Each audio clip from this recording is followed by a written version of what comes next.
Благотворительный фонд «Инсан». Добро есть. Дорогие братья и сестры, хвала Всевышнему, приближается священный месяц Рамадан.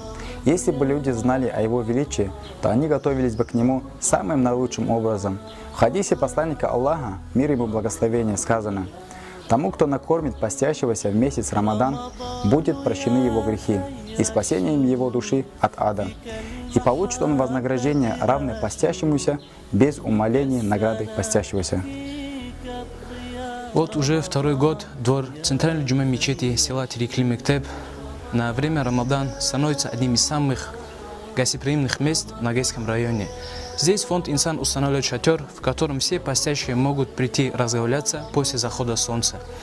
А это могут быть не успевшие домой, уставшие путники, иными словами, все желающие. Также здесь все местные жители знают, что они могут прийти сюда для разговения, а также на рассвете для сухура, зная, что их здесь встретят гостеприимством, накормят вкуснейшим пловом, а также фруктами, овощами, различными напитками.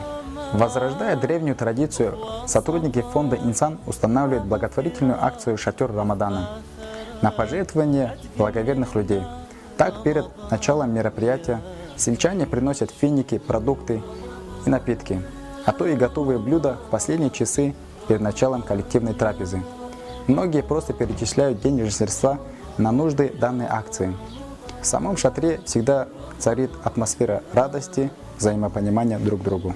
Руководство фонда «Инсан» по Нагайскому району призывает абсолютно всех не оставаться в стороне, а напротив, принять активное участие в акции «Шатер Рамадана». Благотворительный фонд «Инсан». Добро есть.